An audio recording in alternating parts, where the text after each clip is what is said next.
And Delegate Bell, as you come forward, let me say publicly what I said you probably, I apologize. With this bill, we have heard before, I've been in trying to expedite this docket. Members, give your attention to Delegate Bell. This is House Bill 1428. I think you'll find that on page 3 of your docket summary. Thank you, Mr. Chairman. No need to apologize. I understand that this sometimes comes with the territory. You're all familiar with the bill. It's been here before. It simply requires all abortion clinics, which are defined as any facility other than a hospital or ambulatory surgery center in which 25 or more first trimester abortions are performed in any 12-month period, to be licensed and regulated by the Board of Health. The language is identical to a bill that was before you last year. Specifically, the bill requires 3 things. It requires licensure by the Board of Health. It requires inspections at least every other year, and it requires emergency life-saving equipment to be on the premises. That's all it requires. Mr. Chairman, there's really no need for me to rehash the whole bill for you. You've all heard it, and in case there are people here who want to. Question to the patron on the bill. And Delegate, you are correct. We have not had the bill this year, but in previous years, I think for several years, we've seen this bill. So we're somewhat familiar with the policy question that's involved. But any questions to the patron? Hearing none, those who are here in favor, if you'd like to come forward. And again, I'm looking at the clock, so we're going to have to even be somewhat concise and brief. Yes, ma'am. Victoria Cobb, President of the Family Foundation. Recent news reports since you've last looked at this bill come out of New Jersey have led to a startling discovery here in Virginia. Due to the report of a botched abortion resulting in a ruptured small intestine and uterus, New Jersey suspended the medical license of Dr. Stephen Brigham in October 2010. It was discovered that he routinely began late-term abortions in one state and then caravanned with his clients to finish them in Maryland, thus avoiding late-term abortion laws. In New Jersey, Dr. Brigham had no hospital admitting privileges, no OBGYN training, and no medical permission for the third trimester abortion. In Maryland, Dr. Brigham had no medical license whatsoever. We have discovered that Dr. Brigham is an interstate abortion doctor with 2 of his clinics being located here in Virginia. Dr. Brigham is not licensed to practice medicine here in Virginia. On websites, Dr. Brigham's 2 clinics in Virginia, Virginia Women's Wellness Center in Virginia Beach and American Women's Services in Fairfax, offer the following surgical abortion procedure. This is a quote off the website. Surgical abortion patients who are between 14 and 24 weeks pregnant will be referred to our Cheverly, Maryland location after their first appointment for the completion of their procedure. This certainly implies that the procedure is begun in a clinic here in Virginia. As you know, abortions after 13 weeks in Virginia must be done in a hospital, not a clinic. Is it possible Dr. Brigham is doing the same thing in Virginia that he was doing up north that led to the suspension of his license in New Jersey and that led to a cease and desist order in Maryland? We don't know. One thing is for sure, without the tragic medical emergency that led to this discovery, the Commonwealth of Virginia would never know. Of course, we still don't know for sure because Dr. Brigham's clinics have never been inspected. His practices never reviewed. The only way we know is through our own research.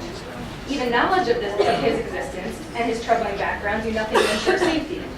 VHP has no authority to investigate without it being complaint-driven. Currently, the only way for the states to find out if there is in fact a problem in a clinic is if a woman who had an abortion files a complaint with the state, violating her right to privacy and opening herself up for publicity.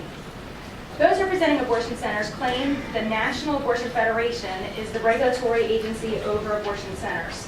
This is not reassuring, however, as NAF requirements do not reflect high standards of care. For example, NAF guidelines allow a certified nurse midwife to perform an abortion. Fortunately, Virginia law is actually stricter than that. We only allow doctors. Finally, I would say this. Additionally, the NAF website only reports 5 NAF centers in Virginia. Although it is widely known we have 21 abortion centers, including the 2 that are Dr. Brigham's clinics are not listed as NAF regulated centers. A solution can be found with this clinic safety light bill. No doors need to be moved, no hallways need to be expanded. We must simply demand a higher level of professionalism and medical aptitude from abortion providers and facilities. It simply requires that clinics like Dr. Brigham's here in Virginia be licensed, inspected, and provide life-saving equipment. Thank you. Thank you for your testimony. Question first. Wait just a minute. The chair is going to observe, we're now 15 minutes from the time that we have to go in. I will allow questions, but I would only implore our committee members to be mindful of what's going on. It's a quick question. You're concerned about the safety of patients, right? Yes. I'm wondering how come, you've never gotten people who sponsor this to come in with bills dealing with LASIK surgery, cosmetic surgery, oral surgery. Why is it just this kind? Sure, I'll be very clear that I think most Virginians believe and hope that any place that provides anesthesia and does surgery has this kind of oversight, and I think they'd be shocked to know that they don't. The fact that VHP has the authority to go into funeral homes and veterinary clinics, I think most people think this is happening other places. The scope of the Family Foundation is life issues, is abortion related. That's why we pursued this particular issue. That's the reality. At least you Yeah. Senator, I believe Senator Martin also had a question, ma'am. Would you take a question from Senator Martin? I want to get a clear understanding of something you said a while ago. You're telling me that this one particular doctor that you pointed out is not licensed to practice in the state of Virginia and has his facility here, and it is promoted up front, advertised up front, that once you've had your initial visit, you will be funneled elsewhere so that For the completion. so that he can practice legally. It does not literally say he does the abortion, but he is the owner of the clinics, and he is known for practicing without a license. Follow up and quick, Mr. Chairman. But it is promo up front that you will be funneled elsewhere so as to, okay. Yes. Thank you. Those who are here in support of the bill, if you'd come forward and please state who you are and your support, please. Dr. Karen Redlin, Commissioner of Health for Virginia. The administration strongly supports this bill. Thank you.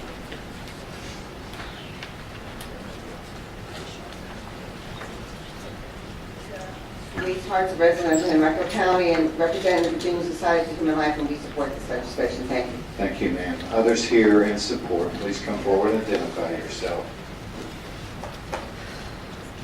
Mr. Chairman, committee members, Jeff Caruso with the Virginia Catholic Bishops Conference. You've heard our testimony in previous years on this bill, and we wish to reemphasize our strong support for it.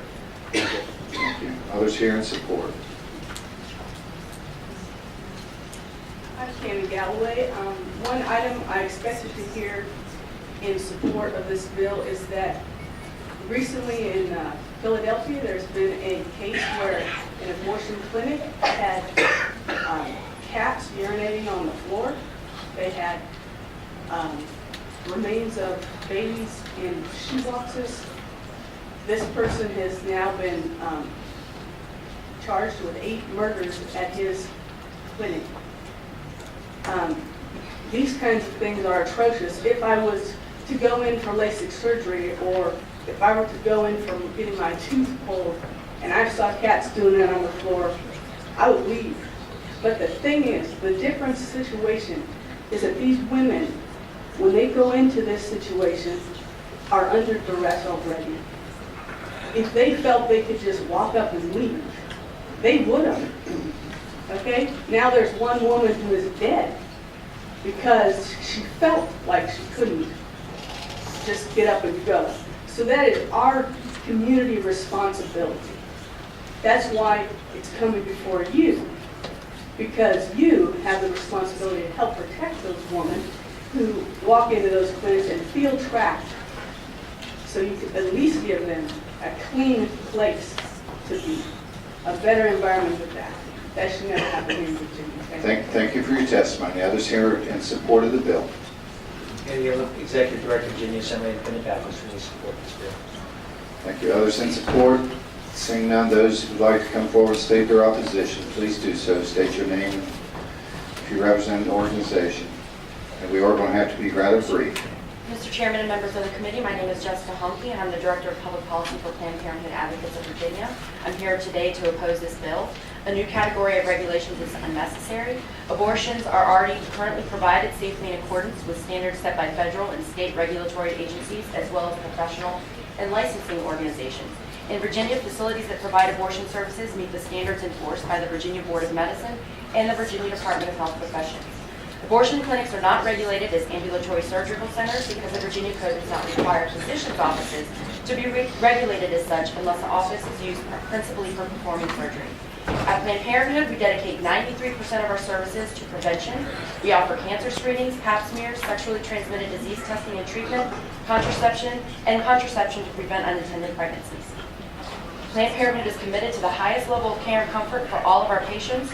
Our doctors provide high-quality, evidence-based medicine. They are committed to knowing the best science and providing the best care to their patients. One of the requirements of this bill would be to establish a protocol relating to the rights and responsibilities of our patients. We already ensure that our patients are informed of all HIPAA regulations and of their rights and responsibilities, including the right to decide whether to have children or not, to decide when to become a parent, to be treated with dignity and respect, and to have all services provided with privacy and confidentiality. These are just a few examples of our many rights and responsibilities. The real intent of this bill is to close our health centers and create barriers to providing high-quality, low-cost reproductive health care. Thank you for your time. Others who would like to come forward and identify themselves as opposing the bill, I'm just sorry, I cannot have extended testimony. I apologize at this time. Of course, Kathy Greener with the ACLU of Virginia. We oppose this bill because we believe it raises a variety of constitutional concerns, namely that the trap laws may violate a woman's right to choose abortion, the equal protection of the laws, a woman's right to informational privacy, and trap laws may also violate the constitutional rights of abortion providers by subjecting them to vague criminal laws, forcing them to comply with unreasonable searches, and by violating their right to equal protection of the law. Others here in opposition need to be very brief. Dr. Wendy Klein, I'll be very brief. I support entirely the preceding speakers. I also want to raise the issue that, again, safety, using the rubric of safety is very misleading. The only abortions that are performed in Virginia in outpatient settings like this are first trimester. First trimester abortions are among the safest procedures that are performed.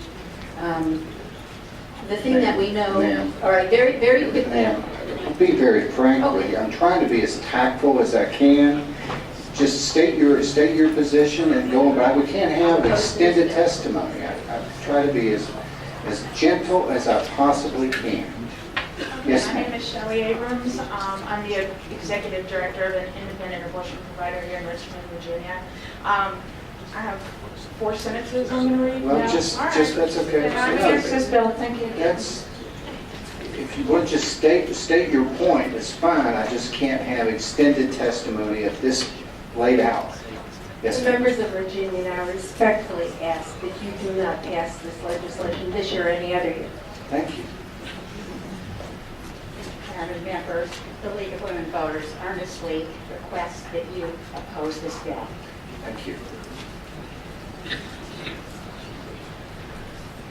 And I represent New York Pro-Choice Virginia, and I also ask you to oppose this bill. Thank you. Any others in opposition? Delegate Bell will let you do a wrap-up if you can, please. Thank you, Mr. Chairman. Mr. Chairman, just real quickly to address Senator Saswell's question. Many of those outpatient surgical centers, like the one he mentioned, are accredited and inspected by those national organizations that accredit them, and those guidelines are pretty strict. The other thing I would say is that the real intent, in spite of what's been said here, the real intent of this bill is to protect the health and safety of women who choose to have an abortion. It's that simple. The debate tends to be try to be carried in other directions. It's a health care issue. It's about the safety of women, and it's about the proper role of government in taking care of our citizens. And I thank you. Thank you. Bill is properly before the committee for action. What's your pleasure? Move to report. Second. Substitute motion. So, Senator Saswell, substitute motion. Have you passed by indefinitely? I mean indefinitely. Is there a second? Is there a second? Substitute motion, discussion of the substitute motion to PBI. Hearing on all those in favor of the motion to PBI signify by saying aye. Aye. All those opposed? No. Can you record your noes? The motion to PBI was successful on a 10-5 vote.